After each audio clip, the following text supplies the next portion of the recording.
व्यक्ति जब जिज्ञासु बनता है, जब शिष्य बनता है, जब आगे बढ़ता है, तो उसके मन में प्रश्न विचार अवश्य आते हैं और उन प्रश्नों का उत्तर एक श्रेष्ठ व्यक्ति दे सकता है, श्रेष्ठ ज्ञानी तपस्वी दे सकता है कि उन जो मन में उसकी शंकाएं चल रही है कि मैं यदि ब्रह्म को प्राप्त करने के लिए, मैं ब्रह्म को प्राप्त करने के लिए मैं आगे बढ़ूं या उस द्वैत बनकर जो मेरे ऊपर वो माया का प्रभाव पड़ रहा है, तो उससे मैं किसी प्रकार से उसे समाप्त कर सकूं। यह कई इतिहासकारों ने, कई विद्वानों ने इसका सही अर्थों में उल्लेख किया और इस द्वैत अद्वैत की क्रिया मानने वाले और न मानने वाले हजार लोग आगे हुए और आगे होते रहेंगे। वही एक कानून अच्छा बनता है क्योंकि कानून की अलग अलग परिभाषा होती है। एक वकील अलग परिभाषा लेता है उस वाक्य का, कानून की किताब, कानून में जो लिखा गया है वह तो एक लिखा हुआ है, लेकिन उसका अर्थ एक वकील अलग निकालता है, दूसरा अलग निकलता है और जो सही अर्थ निकलता है उस परिभाषा अलग से निकलती है, वही सर्वमान्य हो जाता है, वही एकमत हो जाता है। और आगे के इतिहासकारों ने, मीमांसकारों ने जब शंकराचार्य से पूछा कि इस का सही अर्थ में उत्तर क्या, इसका क्रिया किया, शंकराचार्य जो अपने आप में शिव में थे, शिव का रूप थे, तो उन्होंने इस संसार में एक शिष्य और गुरु की परिभाषा लेकर अद्वैत और द्वैत की परिभाषा को समझाया कि शिष्य वास्तव में द्वैत है और सद्गुरु अपने आप में एक अद्वैत है। और शिष्य अपने आप में जब वो द्वैत बनता है,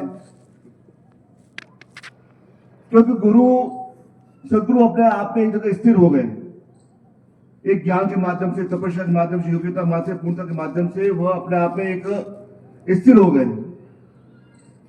स्थिर होने का तात्पर्य कि उसके ऊपर वह संचारी भाव उनके ऊपर व्याप्त नहीं होते हैं, जो माया है वो उनके ऊपर व्याप्त नहीं होती, क्योंकि वो एक जगह स्थिर हो गए। लेकिन क्योंकि वो एक शरीर में स्थित है, तो शरीर पर प्रभाव तो अवश्य पड़ता है, उसके ऊपर, उस शरीर पर। इसलिए कहा गया, शंकराचार्य ने कहा कि उस गर्मी का, उस सर्दी का, उस प्रसन्नता का, उस आलाप का, उस रोग का, उस चिंतन का, उसके ऊपर सद्गुरु अवश्य प्रभाव तो अवश्य पड़ता है, क्योंकि वह एक ब्रह्म शरीर, एक ब्रह्म अवस्था जा चुका है, लेकिन वह शरीर में अवस्थित है, वह ब्रह्म। लेकिन इन संचारी भावों से सद्गुरु अपने आप में युक्त नहीं रहते हैं, अर्थात वह प्रसन्नता आने पर वह खिलखिला कर नहीं हंसते हैं, दुख आने पर वह दुखी नहीं होते, उससे प्रभावित नहीं रहते हैं। अपने आप में कोई स्थिर भावना आ चुके हैं, तो वह खुशी को भी उसी रूप में लेते हैं, दुखी को उसी रूप में लेते हैं, दुख को उसी रूप में लेते हैं, लोग को उसी रूप लेते हैं, स्थिति को उसी रूप में लेते हैं। अर्थात वह अपने आप में एक, उनके ऊपर उस माया का प्रभाव नहीं पड़ता, उस अन्य क्रिया के संसारिक क्रिया का उसके ऊपर प्रभाव नहीं पड़ता है, क्योंकि वे एक स्थिर अवस्था में आ चुके हैं। अपनी साधना, तपस्या, योग्यता, पूजा के माध्यम से वह उस क्रिया में आ चुके हैं। लेकिन शिष्य एक संसारिक क्रिया में आगे बढ़ रहा है, शिष्य एक आगे बढ़ने के चिंतन में आगे बढ़ रहा है, वो एक तपस्या में आगे बढ़ रहा है, तो वो इस संसार में संचारी भावों से युक्त रहता है। और जब संचारी भावों से युक्ता है, तो उसके ऊपर उस ब्रह्म का, उस माया का प्रभाव अवश्य पड़ता है। और जितना अधिक वह उन संचारी भावों से युक्त रहेगा, उसके ऊपर माया का जब निरंतर प्रभाव पड़ता रहेगा, तो वह जो उसके गुरु हैं, सदगुरु हैं, वो उससे दूरी बढ़ती चली जाएगी। यदि आज 5 फुट की दूरी है, तो वह संचार भाव से रहेगा, वह जो उसके स्थिर नहीं है, जो क्रिया नहीं है, वह तो उसके दूर होती चले जाएगी, अर्थात 5 फुट का, 6 फुट का, 7 फुट का उसका अंतर था चला जाएगा। क्योंकि उस इसलिए शिष्य अपने आप में एक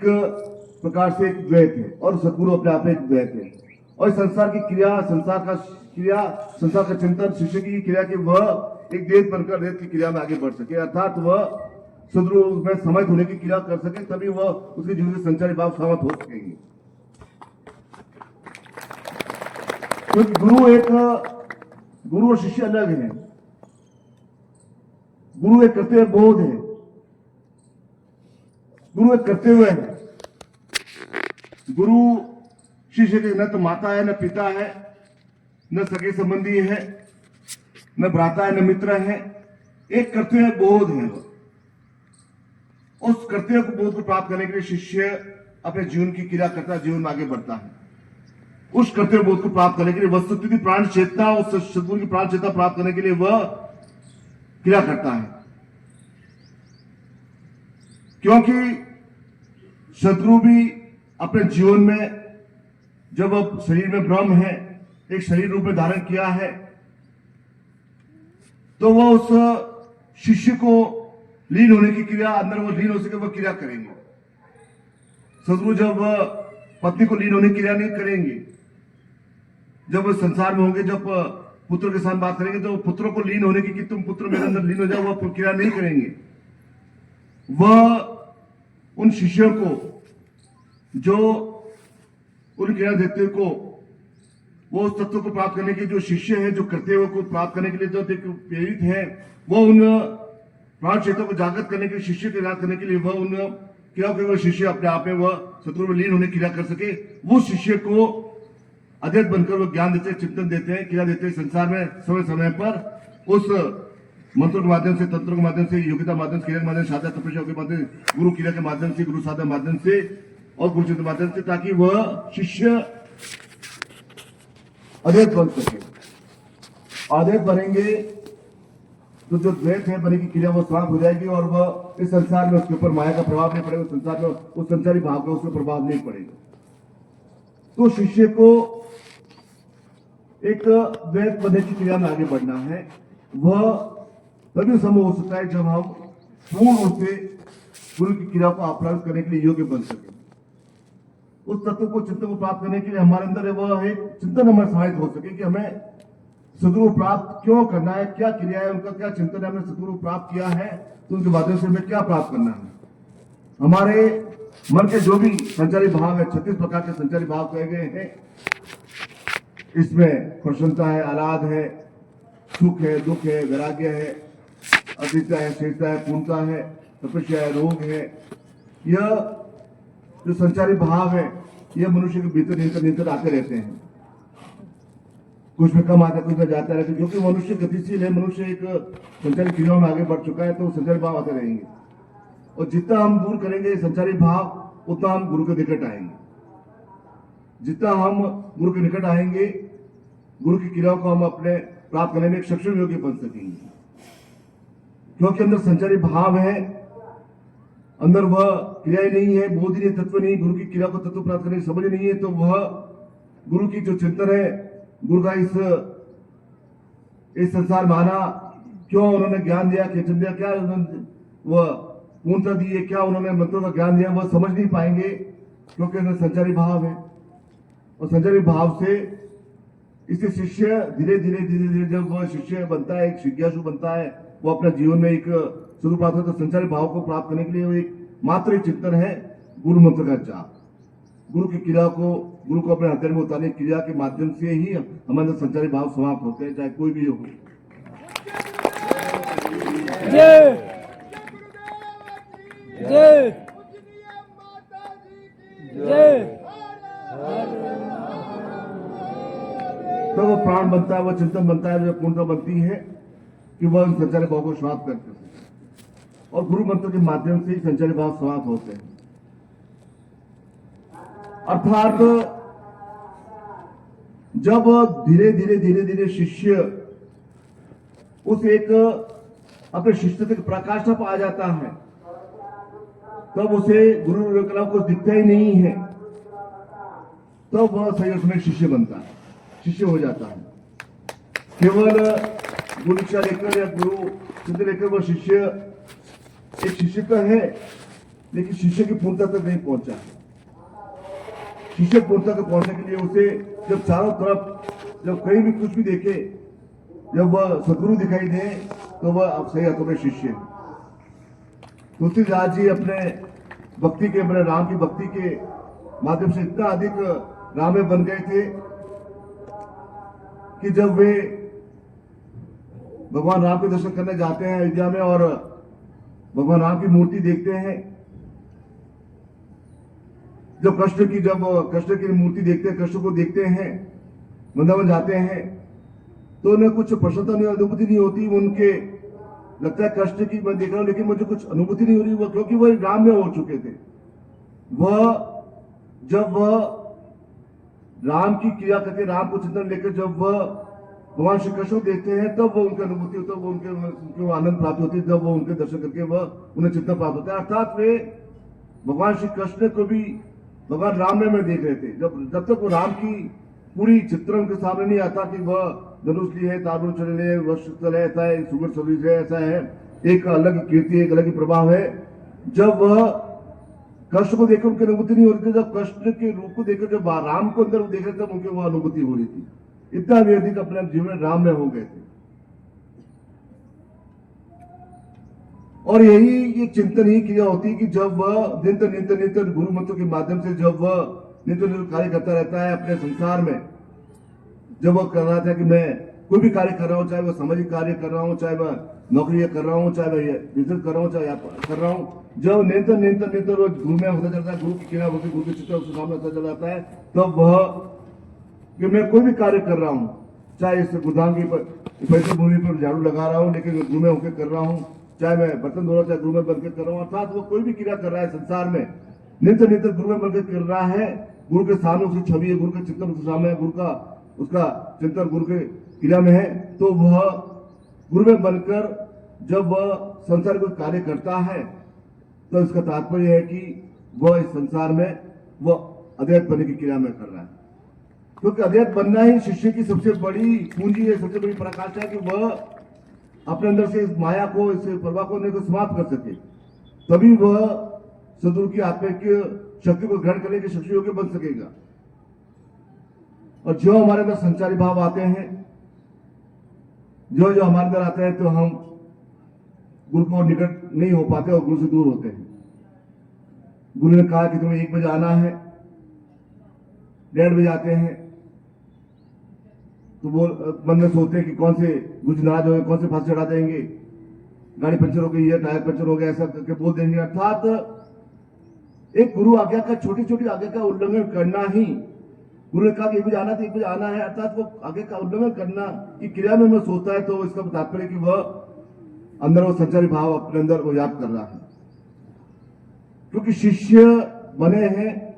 तो शिष्य बनना अर्थात सदगुरु आध्यात्मिक चेतना प्राप्त करने की योग्यता हमें प्राप्त हो चुकी है, लेकिन उस पर किस प्रकार से क्रिया करनी है वह महत्वपूर्ण है।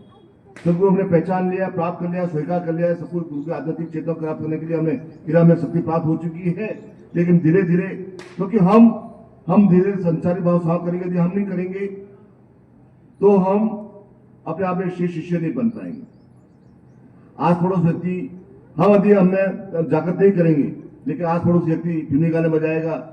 सामाजिक प्राणी हमारा दूसरा जो हमारा सामाजिक प्राणी वो अलग क्रिया करेगा, तो उसके माध्यम से हमारे अंदर एक वो संजय होगा, तो इन का व्याप्त हमारे पर नहीं हो और हम इस संचारी भाव को जागृत करने के लिए और अधिक क्षमता प्राप्त कर सकें। और वह उस ईश्वर द्वारा पता चले संचारी भाव जो हृदय है, जब हृदय में सदगुरु स्थापना होती है, हृदय में गुरु को एकाग्र होता है, हृदय में गुरु की क्रिया होती है, जब हृदय में पूर्ण से चेतना व्याप्त होती है, तो वह उसका परिमार्जन होता है, अर्थात संचारी भाव का परिमार्जन होता है। जब किसी कच्चा कच्चा प्यार होता है, जो कच्चा कच्चा प्यार होता है, जो प्रेमी प्रेमिका होती है, जब उसे पूछा जाए कि ईश्वर कैसा है, तो वह ईश्वर का वर्णन नहीं करता है, वह वर्णन करता है अपनी प्रेमी प्रेमिका का, कि ऐसा उसका रूप है, उसकी ऐसा लट है, उसकी ऐसी आंखें हैं, उसकी ऐसी वह है, उसकी ऐसी त्वचा है, ऐसा ऐसा शरीर है, ऐसा ऐसा, अर्थात वह उस प्रेमी में इतना डूब चुका होता है कि वह उसके अलावा कुछ दिखता ही नहीं है। यदि उससे पूछा जाए कि ईश्वर कैसा है, इसका रूप कैसा है, तो वह अपने प्रेमी के रूप बताता है, क्योंकि उसे एक प्रेम में हो चुका है, वो प्रेमी बन चुका है, प्रेमी बन चुकी है, तब उसके संसार उससे अलग कुछ दिखता ही नहीं है, क्योंकि उसके अंदर कच्चा कच्चा प्यार है। तो संसार में हर जगह उसे वही दिखाई देता है। और हम अपने आप में इस संसार में एक शिष्य है, और शिष्य का अर्थ ही प्रेम है। जहां प्रेम नहीं होगा वह शिष्य हो नहीं सकता, जिसके अंदर प्रेम नहीं होगा वह शिष्य बन ही नहीं सकता। और प्रेम बनने के माध्यम से निश्चय करने की क्षमता प्राप्त होगी, मैं सब कुछ अपने चरणों में सौंप सकूं, अपने आप को त्याग कर सकूं। त्याग करने की भावना ही प्रेम के माध्यम से शिष्य बन के ही उत्पन्न होती है। इस संसारी भावों से युक्त रहता है, संसारी विचारों के खिलाफ रहते वह प्रेम कर नहीं सकता, और जो प्रेम नहीं कर सकता वो शिष्य बन नहीं सकता। हमारे अंदर प्रेम के माध्यम से सदुर क्रिया हमें अंदर उत्पन्न हुई है, और हम अपने आप में प्रेम बनकर संसारी क्रियाओं में सदगुरु की चिंतन में अंदर आबद्ध हो रहे हैं। वो एक प्रेम ही है, इसके माध्यम से सदगुरु से हमें जुड़ा रहता है। वो एक प्रेम ही एक माध्यम है। सदगुरु का एक कार्य कर सदगुरु का हम चिंतन प्राप्त नहीं कर सकेंगे कि हमने ये कार्य कर लिया, ऐसा कर लिया, कर लिया, वैसा कर लिया, कर लिया, कैसे कर लिया। यह तो एक कर्तव्य है जो गुरु द्वारा पद जो कार्य है वह एक कर्तव्य बोध के रूप में सदगुरु शिष्यों को सौंपते हैं उसकी क्षमता अनुसार, लेकिन उसका आधार एक प्रेम होता है। और जब प्रेम पूर्णतः होता है, जब प्रेम उफान होता है, जब प्रेम एक तीव्र रूप लेता है, क्रिया लगती है, तब वह इस संसार में सदगुरु माध्यम से गुरु के रोम रोम प्रतिरोम में सदगुरु के ज्ञान के माध्यम से शिष्य के अंदर चेतन अवस्था आ जाती है, और वह चेतन अवस्था के माध्यम से वह इस संसार की क्रियाओं को, इन चित्रों को, आयामों, जो भी उसके जीवन की योग्य क्रिया है, स्थितियां हैं, वो उन्हें प्राप्त करने सक्षम योग्य बनता है, तत्पर बनता है, योग्य बनता है कि इस संसार में जो भी एक आध्यात्मिक सत्य पदार्थ है उसको मैं प्राप्त करने की योग्य बन सकूं। यह उन प्रेम में बने के माध्यम से, उन संचार भाव को समाप्त करने के माध्यम से, और हमारे अंदर एक कर्तव्य बोध है कि हम गुरु पदार्थ ज्ञान को अपहृत कर उसे पूर्णता तक पहुंचाए, और हमारी जो भी क्रिया है, जो भी सामाजिक और आध्यात्मिक क्रिया है, उसे पूर्ण करने की योग्य बन सके। और आज इस दीपावली विशेष अवसर पर कि आपके अंदर वह एक प्रेम जागृत हो, एक संचार भाव शांत हो, और आदत पर क्रिया कर सके, ऐसे आप सबको अध्यक्ष आशीर्वाद प्रदान करता हूँ, आपकी जीवन की मंगल कामना करता हूँ।